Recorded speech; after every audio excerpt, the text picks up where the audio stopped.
ఇప్పుడే జీ5 app download చేయండి. చూడండి మీ ఫేవరెట్ టీవీ షోస్ ఎప్పుడైనా ఎక్కడైనా. నాకు నీ అంత కొడుకున్నాడు. ప్రస్తుతం ఎక్కడో దూరంగా ఉన్నాడు. నిన్ను చూడగానే వాడే గుర్తొచ్చాడు. అందుకే హక్ చేసుకున్నాను. బాబు ఆనంద్, అమ్మా, మీ గతమేంటో నాకు తెలీదు. నేను నా గతాన్ని ఎప్పుడూ మర్చిపోయాను. ప్రస్తుతం అన్నిటినీ అందరినీ మర్చిపోయి ఒంటరిగా బ్రతుకుతున్నాను. ఇప్పుడు మీరు మీ గతం చెప్పినా అర్థం చేసుకుని సాయం చేస్తానో లేదో తెలియదు, కానీ నా గతం గుర్తొచ్చి మాత్రం బాధపడతాను. దయచేసి మీరేం చెప్పకండి. అర్థమైంది నాన్న, అర్థమైంది.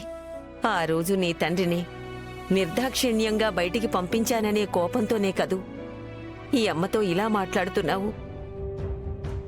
25 ఏళ్ల తర్వాత నిన్ను చూసేసరికి నా కన్న పేగు కదిలిందిరా. నా మాతృహృదయం నువ్వు అమ్మా అని పిలిస్తే వినాలని తహతహలాడిపోతోంది. కానీ ఏం చేయను, అంతా నా దురదృష్టం. నన్ను క్షమించమ్మా. 25 ఏళ్ల తర్వాత నిన్ను చూసి కూడా అమ్మా అని నోరారా పిలవలేని దురదృష్టవంతుణ్ణి.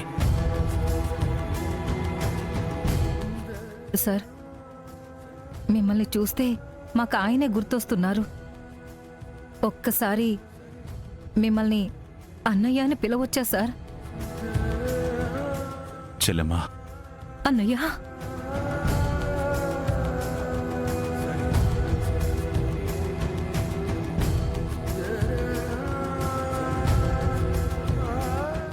నా బంగారు తల్లి, నిన్ను చూడగానే నా ప్రాణం కొట్టుకుందమ్మా.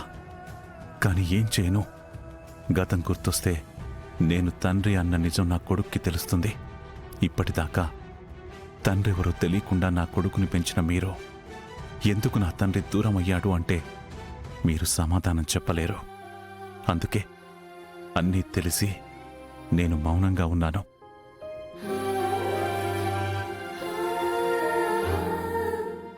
సారీ సార్, మిమ్మల్ని ఇబ్బంది పెట్టుంటే. అలాంటిదేం లేదమ్మా. నిన్ను చూస్తుంటే నాకు నా చెల్లి గుర్తొస్తుంది. సార్, ఈ కేసు ఇన్వెస్టిగేషన్ పూర్తయ్యే వరకు మీరు కూడా మాతో పాటు ఉండొచ్చు కదా సార్? సారీ అమ్మా. 25 ఏళ్లుగా నాకు ఒంటరిగా బతకడం అలవాటైపోయింది. ఒంటరిగానే ఉండనివ్వండి. ఏదైనా డౌట్స్ వస్తే కాల్ చేస్తాను. ఈలోపు మీకేమైనా ఇన్ఫర్మేషన్ వస్తే నాకు ఇన్ఫార్మ్ చేయండి. అలాగే సార్. ఇంతమందితో మాట్లాడారు. కట్టుకున్న భార్యని నాతో ఒక్క మాటైనా మాట్లాడారా? ఉత్తమ్ సార్, మీ అమ్మగారెవరు? ఈవిడే సార్, సుహాసిని గారు. మన అబ్బాయిని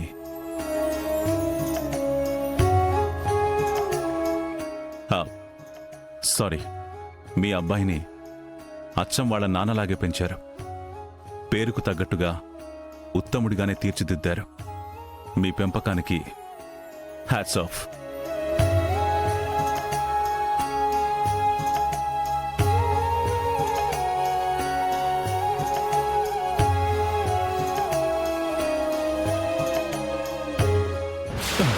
సార్ సార్ సార్ సార్ ఏమైంది సార్? టాబ్లెట్. సార్ నేను చూస్తాను, ఆగండి. మైథిలి, షుగర్ టాబ్లెట్ వేసుకోవడం మర్చిపోయినట్టున్నారు. మావయ్య, త్వరగా వాటర్ తీసుకురండి. ఇవ్వండి.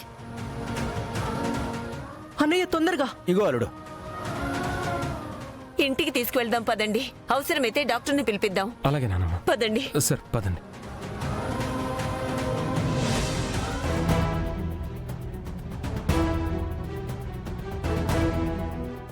Don't worry madam, sugar down అవడం వల్ల సురహ తప్పాడు తప్ప ప్రాణానికి ఏమీ ప్రమాదం లేదు. ఇక నుంచి అయినా టైంకి టాబ్లెట్ వేసుకోమని చెప్పండి. అలాగే డాక్టర్. ప్రస్తుతానికి ఈ మెడిసిన్స్ కంటిన్యూ చేయమని చెప్పండి. అలాగే డాక్టర్. నేను వస్తాను.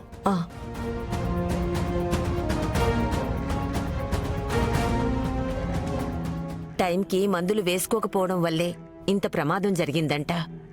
పక్కన నా అనేవాళ్ళు ఉంటే కదా పట్టించుకోవడానికి, సమయానికి మందులు వేయడానికి.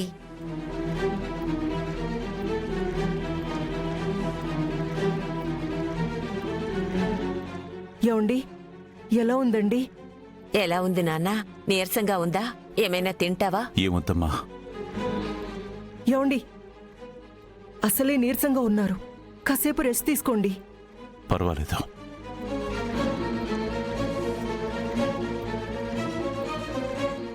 ఏంటండి అలా చూస్తున్నారు? మా ఇల్లు చూస్తుంటే మీకేమైనా గుర్తొస్తున్నాయా? అలాంటిదేం లేదమ్మా. సార్, మీ కళ్ళలో ఆనందం చూస్తుంటే ఈ ఇంటితో మీకేదో అనుబంధం పెనవేసుకున్నట్టుగా అనిపిస్తుంది. ఎన్నో ఏళ్ళు ఇంటికి దూరం అయ్యి మళ్ళీ తిరిగి వస్తే ఆనందపడినట్టుగా అనిపిస్తుంది. చచ్చా, అలాంటిదేం లేదు బాబు. నాకు టైం అవుతుంది, నేను మళ్ళీ కలుస్తాను. ఎక్కడికి వెళ్తున్నారు బాబు? మీ ఆరోగ్యం కుదుట పడేంత వరకు మీరు మాతోనే ఉండండి.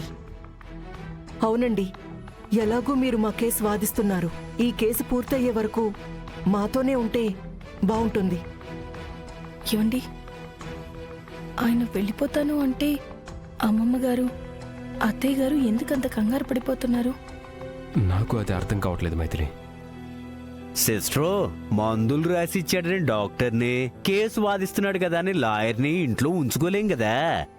ఆయనకంటూ ఓ ఇల్లు ఉంటది, ఆయనకు అక్కడే ప్రశాంతంగా ఉంటది. ఏతంటారు లాయర్ గారు? కరెక్ట్. ఎక్కడ ఉండాల్సిన వాళ్ళు అక్కడే ఉంటే మంచిది. ఎనీవే, నాకు ఒక చిన్న హెల్త్ ఇష్యూ రాగానే నా సొంత కుటుంబ సభ్యులాగా స్పందించి డాక్టర్ని పిలిపించి ట్రీట్మెంట్ ఇప్పించినందుకు, నన్ను మీ సొంత మనిషిలాగా ఆదరించినందుకు పేరు పేరు నా కృతజ్ఞతలు. వస్తాను. ఆగు నాన్న. అసలే అనారోగ్యంతో ఉన్నావు. ఇలాంటి సమయంలో అయిన వాళ్ళు తోడుంటే చాలా మంచిది. అయినా ఇంట్లో ఒక్కడివే ఉండి ఏం చేస్తావు? కొన్నాళ్ళు మాతోనే ఉండొచ్చు కదా. అవునండి, మాతో పాటు ఉంటే మీ మంచి చెడు దగ్గరుండి చూసుకుంటాం. మీకెలాంటి లోటు రాకుండా కాపాడుకుంటాం. మా మాట విని ఇక్కడే ఉండండి. నేనెవర్ని మీతో పాటు మీ ఇంట్లోనే ఉండడానికి? అది కాదు ఆనంద్. మీకు నన్ను ఉండమనే అర్హత లేదండి. ఎందుకంటే వీళ్ళ మధ్య మీరే అతిథిలా ఉంటున్నారు కాబట్టి. నేనిక్కడ మీకులాగా అతిథిలా ఉండలేను కాబట్టి. అన్నయ్య, ఇంతమంది అడిగినా కాదన్నావు. నీ చెల్లెల్ని అడుగుతున్నాను, కనీసం నా మొహం చూసైనా ఉండన్నయ్యా. చూడమ్మా,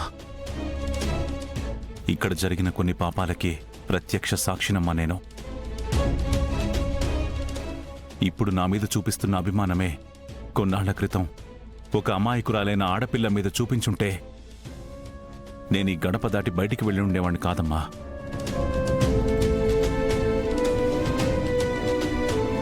జీ5 యాప్ డౌన్లోడ్ చేసి అన్ని ఎపిసోడ్స్ పూర్తి ఉచితంగా చూడండి.